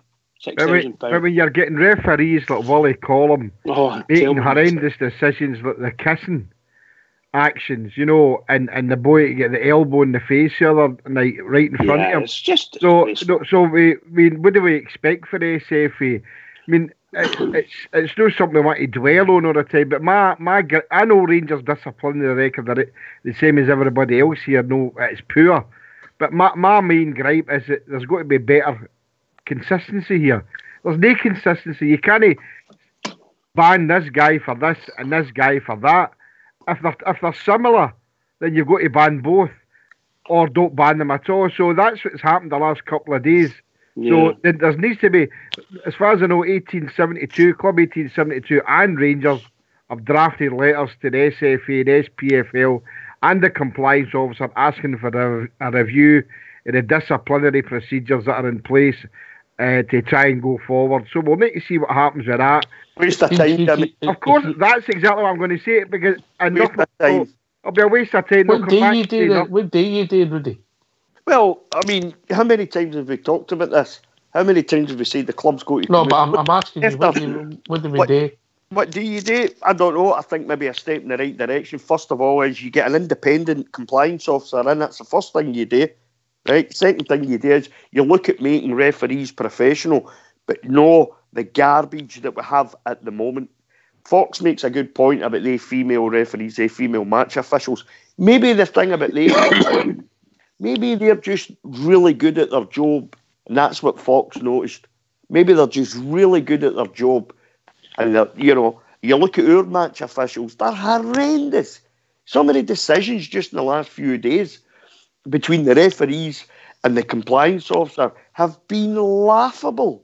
Well, it would be laughable if it wasn't so serious. For us, it's serious because it looks like there's an agenda there. Can I come in there, guys? How do you differentiate between whether it's Colum or any other referee, and it's a blatant one like the boy Power on Jack?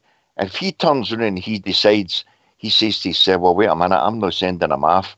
If he's been dishonest, let's put it that way. If he's been dishonest and he looks at it and knows it should be a red card, and he turns around and says, well, see if I just book the guy, that means the compliance officer can't look at it, because that's what they're hitting you in other radio stations.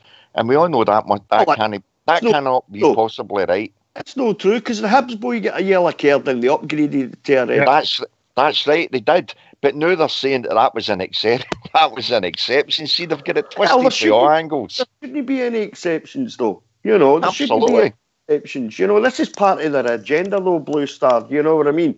There's always an exception if it's somebody. You know, if it benefits them, they're quite happy to have an exception. But if it was an exception, you know, that didn't benefit them, it'd be a huge problem. I've got a compliance officer who looked at Power kicking Ryan Jack in the head and then said it wasn't conclusive. What are you talking about? It wasn't conclusive. You can see it.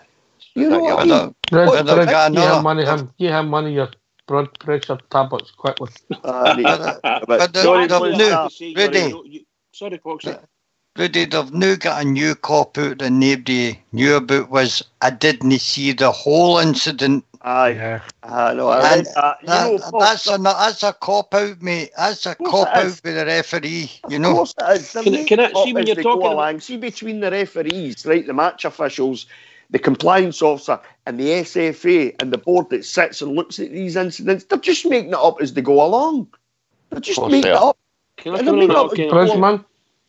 Just to say, guys, there's something came out on the Follow today, and they're saying that apparently an interview a few years ago when they introduced the compliance officer, or something like this. Apparently, there's 100 volunteers who look at the games and decide, or somewhere along the lines, they reckon they decide what is going to be put to the compliance officer. This is a post on the what do you call it, on Follow. So I don't know how true it is. It might just be somebody putting in, but it wouldn't surprise me. But I mean, a lot of guys are saying, "Who is this 100 people? Where are they getting them from?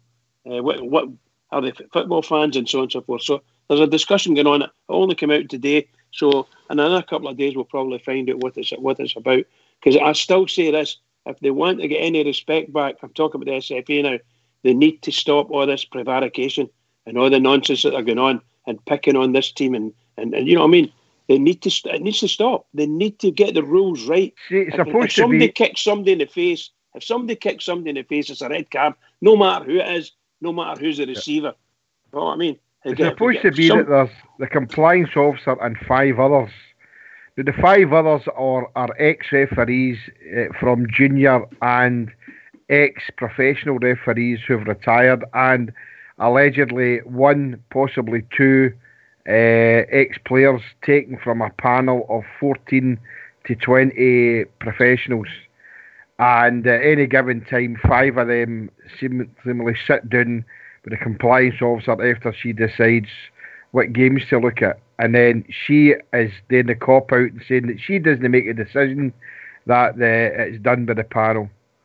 But talking about the reporting side of it, Jimmy, long before it gets to the compliance officer. That's it. The 20 guys that sit in the panel and at each different times, they don't use the same 5 guys all the time. No, I understand that. They're the ones. They 20 guys and look at the footage.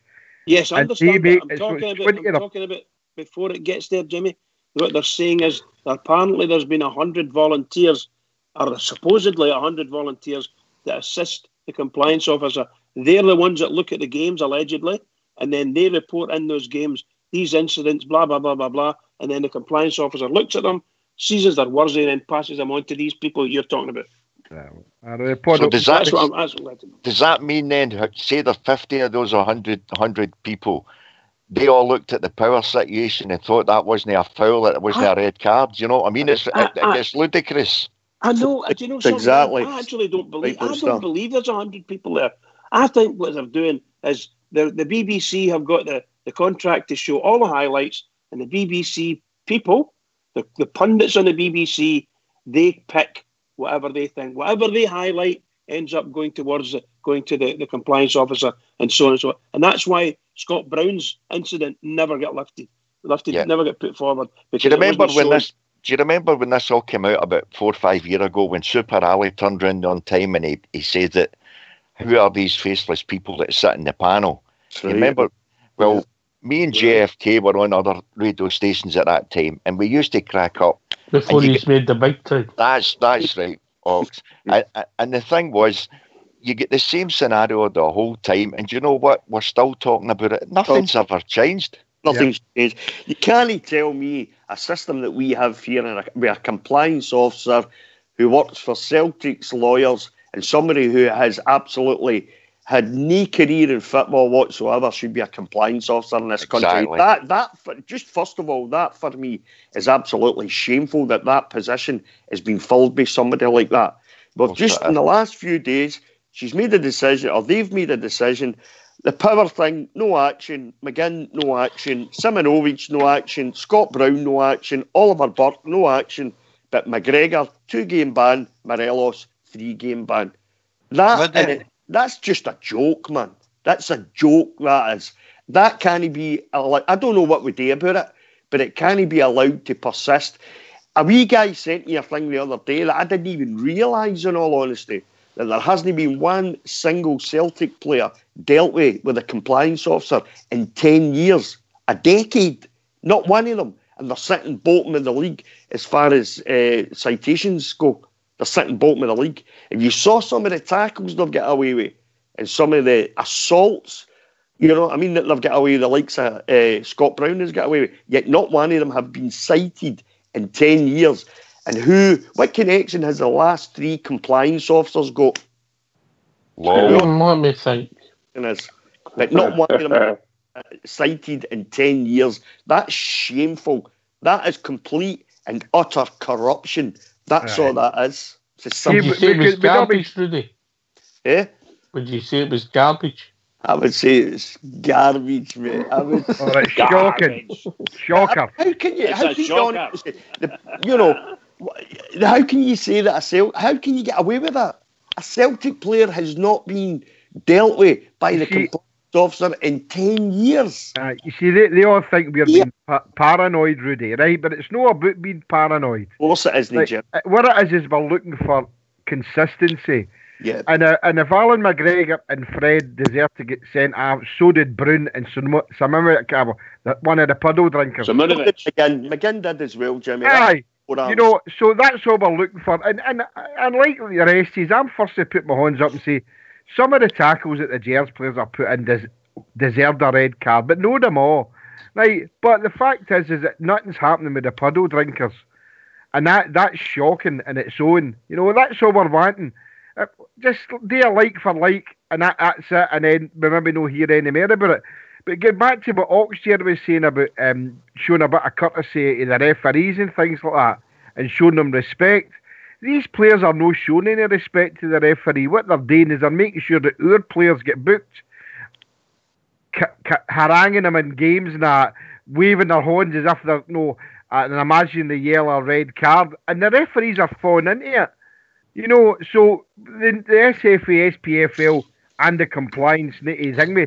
As far as I know, there's some petitions going about the new on Facebook, and I've got something like 10 or 11,000 signatures that they're going to put forward to the SFA about having her sacked. Whether that's true or no, I don't know. But these types of things for me don't work. You know, so I don't know what that's going to actually achieve. Me, I just want my team to be treated fairly.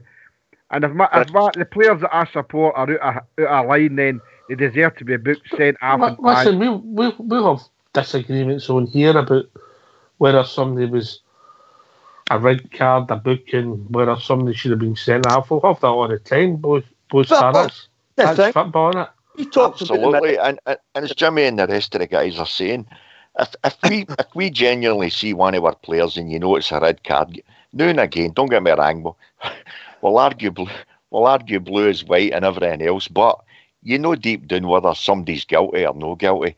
And as I say, the one for me the other night there, when you seen that Simonovic's forearm smash on the guy, instant red card. The one in Jack for Power, good grief, you only need to look at that. That's still in the paper today. His boots into his jaw and his legs actually straightened, which makes it even worse. And then you get some of these idiots on these other radio stations and they'll turn around and say, but he never meant it. He wasn't looking at him.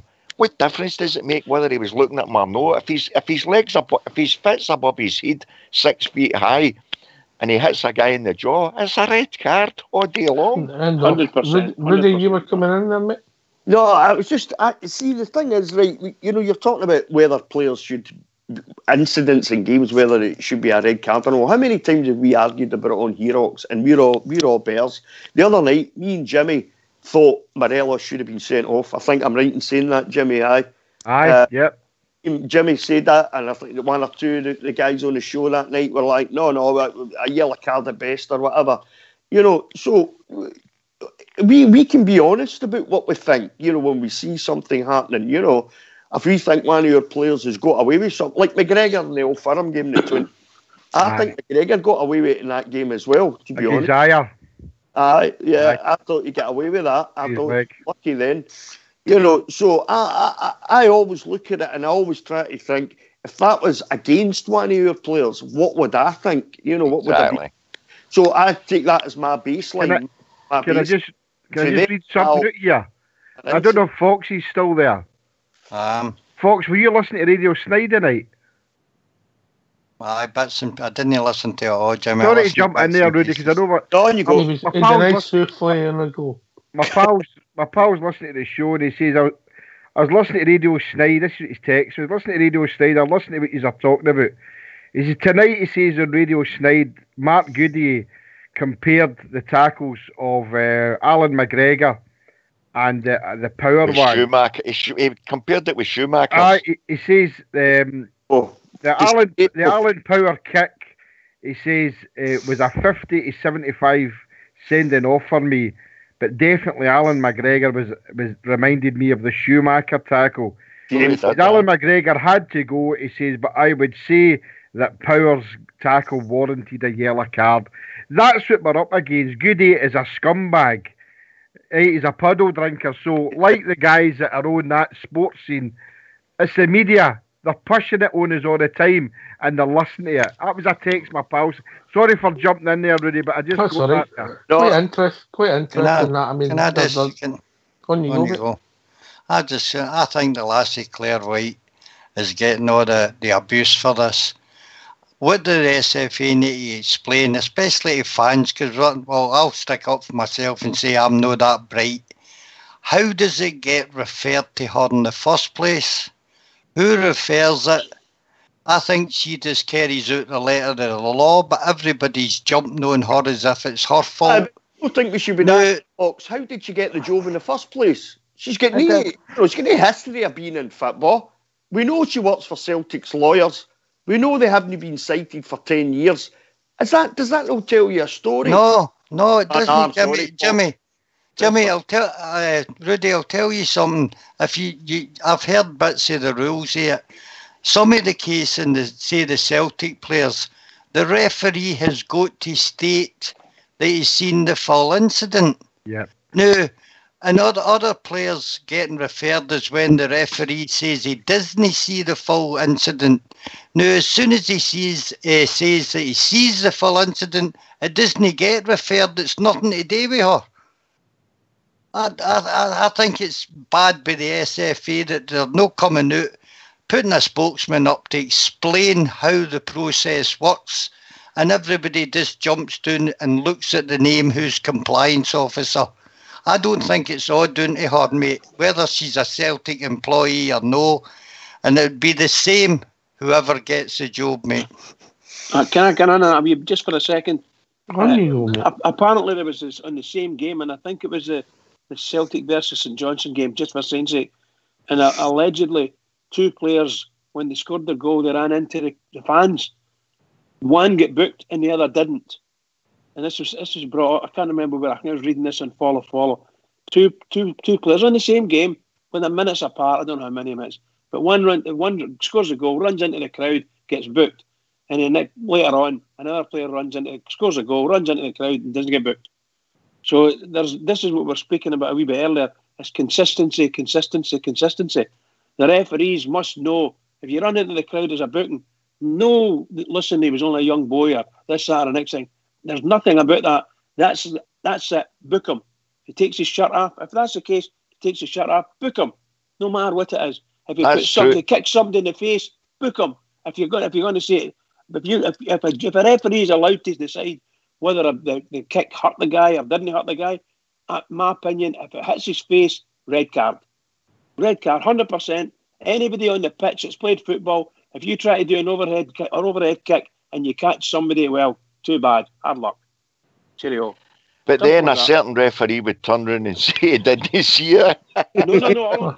That's the problem. Can I just change the tone? Can I just change the tone and change the discussion? I'm sure this is going to run because... Oh, it won't be the last time this season. No, the next time somebody breaks a nail and sent off for it, it's going to be multiplied, mate. They're putting themselves and the game under some pressure for their inconsistency. Anyway, it's rumoured, it's all over social media that the Easdales have decided to sell their shares. It's about 1.5 million, approximately 1.3 million, to Dave King due to the offer having to be made. So that tie seems to be getting cut and we seem to be moving on there.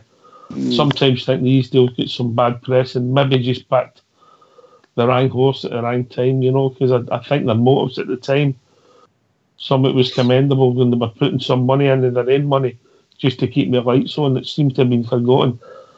And when Dave King came in, I think one of the first statements he said that the boys done nothing wrong, so they seem to be moving on, leaving the club, Fox. Or leaving them as a shareholder.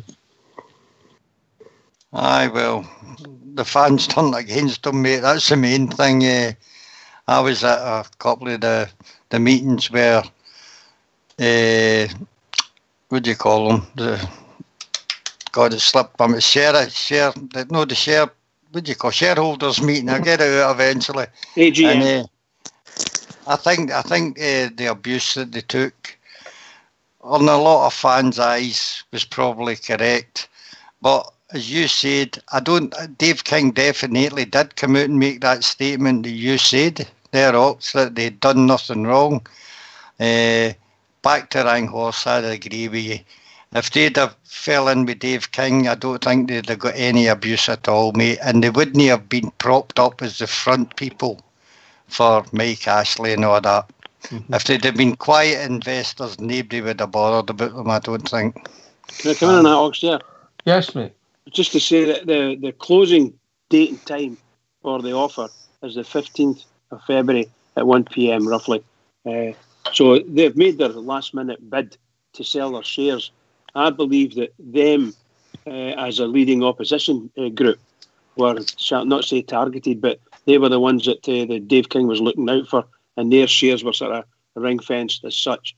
And I think they're one of the groups that they wouldn't be made an offer. They would never be able to sell their shares to anybody else within Rangers. And I think that's the way it was. And, you know, the special category of shares that they're put in, they'll end up in that. And they'll be diluted. Their shares will be diluted when the share issue comes in. And I don't know, Dougie the Bear and I were kind of discussing a wee bit earlier, somewhere along the line, Dave King needs to have 50%, and there needs to be enough shares willing to be sold that takes Dave King over the 50% threshold that will force him to sell or to buy them all. And the probability is it'll never reach that far, and they'll be left. I know they've asked for them to ask Dave King to buy them based on what the news is, but I don't think it'll happen. I don't think they might sell them. Somebody else might buy them off them. Dude, in this case, if they've been offered them and part of the offer, listen. If it doesn't go over the 50% threshold, the offer doesn't stand. Right? It doesn't stand. Yep. So that's the rules. If they make it over the 50%, then they have to buy all the shares. If they don't have to buy it. It means the offer's void. That's what I'm led to believe. All right. Well, I take it, Ox, if they've sold to Dave King at the 20 pence, they've not done anything wrong either, because I think they were one of the few that paid the full price for the shares at the time. So they're away from our club now. Good luck to them, that's all I would say. And I hope we can shift the rest of the ones that don't put Rangers first and get them off of the shareholder listing as well. Good point. Slowly but surely, we are moving on. Names for the past are leaving us, where young boys are becoming stars in the world stage. There is a lot of positivity, Blue Star. Absolutely. And there would be exceptionally a lot more if a certain guy from Newcastle would just leave us all alone and just go. He's the main one. But going back to what we were talking about earlier on in the beginning of the night with the young boys, let's hope that it's great that they've got to the final, but would it be something superb if they could win it on Friday? It certainly would. Be amazing, Blue Star, wouldn't it? Eh? Absolutely. I think that would be a fantastic result for the club. You know, if you look back to 2 years ago, just 2 years ago, such a short space of time when we basically didn't have a scouting network or proper coaching staff, or a few years back, such a short space of time to get into the final of a tournament like this, an international tournament. The progress has been fantastic, not just off the field but on the field as well. When you go back to just last season, the debacle in Luxembourg, we had ended up having a 14-game run, 2 defeats in 14 games in Europe. I could never have seen that coming, Ox. I really couldn't have done. And then you look at how well the young guys have done, go back to last season, they were playing the likes of Bayern Munich and Liverpool and these clubs and really holding their own against them, And then they've got to this final. I can't wait to see it on Friday, I really can't. I mean, I haven't saw the game of the day, but I'll sit down later on tonight after the show, I'll sit and watch it, see what I can see of it. But Friday, I think, if the boys do that on Friday against Roma, that'll be a real feat. It'll be something to be really proud of, I think. And remember remember, guys, I know it's not getting massively reported up here, but it is in England and it is all over the rest of the world, because when you heard that guy Ox at Uni Dunbarton talking about it the other day, they said that in America and everything it's absolutely massive. So to see these young boys as ambassadors, it's terrific, and it would be something. It would be exceptional if they can do it on Friday. Yeah, definitely. There was a thing said by Craig Mulholland. I don't know if it was in the part of the interview that I caught, but it's a battle of two different ideologies between Roma and Rangers. Rangers go down the video, studying teams, how they play, etc. Roma don't do that. Roma decided that their ideology would be, if they treat their players and train them, that whatever they say is the best, any team they put in the park should be good enough to beat anybody else.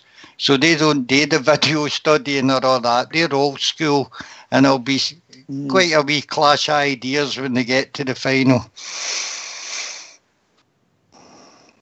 Don't know if I made sense there right enough. I think you did.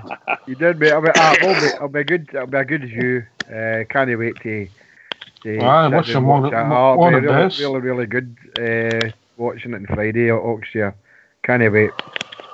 Well, obviously we're struggling tomorrow night. Fox is out, Bridge is out, JFK's out. Me and Rudy are stuck in, so we'll be here, me and Rudy. She'll not let me out. I'm off it, right? You're getting tied down, boy. Hey. Oh, that's a long time since that happened. That big Stevie's been a bad influence.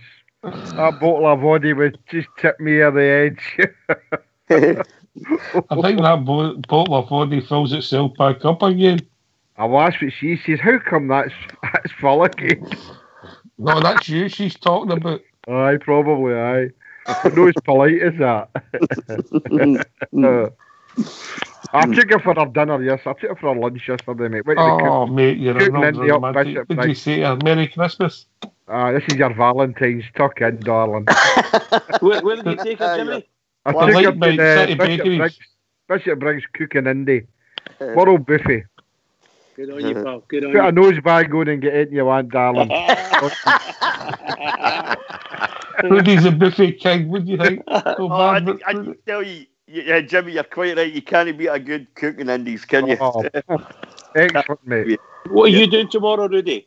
Me? I don't know yet. Are you cooking the dinner for her, or is she cooking it for you tomorrow? Well, I don't know. She's out just now. Apparently, she's making plans, so I'll know about it by tomorrow lunchtime. Right, okay. Yeah, we get worried if you come home and there's wee rose petals going up the stairs into the bedroom. No, you'll see I'm in Bridges' house. That's my house, it'll be 9-inch steel. I love it. Brilliant, boys. Brilliant. Absolutely brilliant. You've been very quiet, Blue Star. I know, I'm just listening to your use.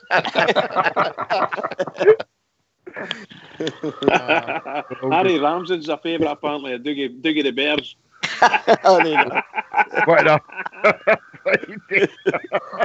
Fox will be in for the show tomorrow, but he's got to go for 4 dinners. Brilliant. He couldn't make it Superb. So again, congratulations to your under 17s. 17s, aye. Under 17s and everybody involved with the Youth Academy. Brilliant, really. Excellent, aye. I just hope they go on and win the final, and we're no gallant runners up, but it's still a feat even getting there. Bridge, man, we've reached that time of the evening, brah. Yeah, what a lovely night again. Another marvellous night. Great discussion. And obviously most of it about the young lads. And it's just wonderful to listen to us being everybody happy, talking about something that they really enjoy and watch and good video, boys getting talked about. Wonderful, wonderful stuff. And that one of the guys said that's international. They're talking internationally, so brilliant. Can I just say to all the Rangers fans on here, Rangers Radio, every single one is, and sorry, I missed that out there. But to every single one is, can we all just keep it going for the Rangers? Because the Rangers really need us. I'm getting excited about tomorrow. That's what it is, boys. Sorry. Keep it going for the Rangers. Can I thank everybody who's took the time to call us this evening? Sean at the start, Big Stevie for the drum. Of course, Blue Star, who sorted out his mic. and all the other lads in the panel, an absolute pleasure for you joining us. Boswell is too. I hope Boswell gets well soon. This has been Rangers Radio. We'll be back tomorrow night for a Valentine's special. Take it away, Fox.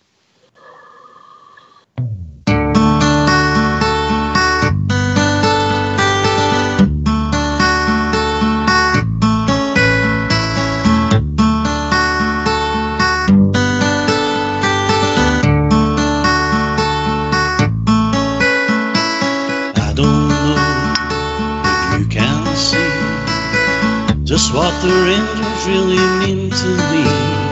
These last few years I've been afraid that we might drift away.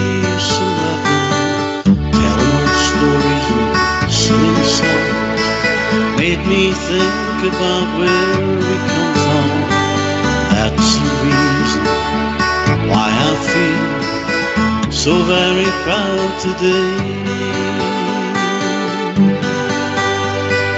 Let me tell you that I love you. I think about you all the time.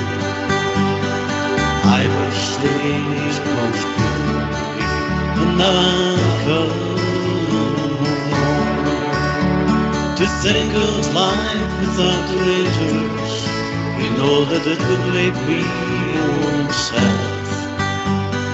Glasgow Rangers is a living I've ever had.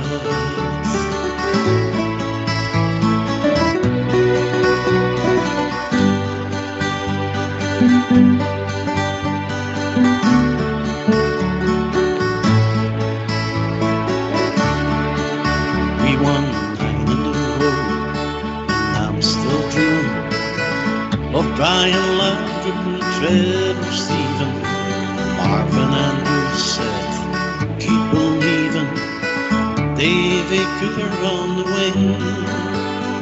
We remember Gaza with great affection, the day the helicopter changed direction. Jimmy Baxter heroes, perfection.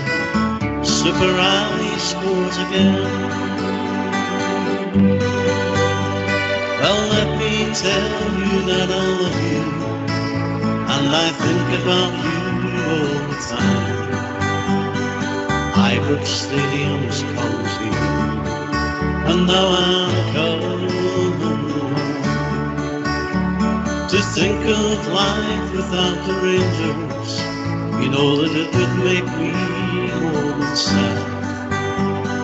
Glasgow Rangers is everything I've ever had.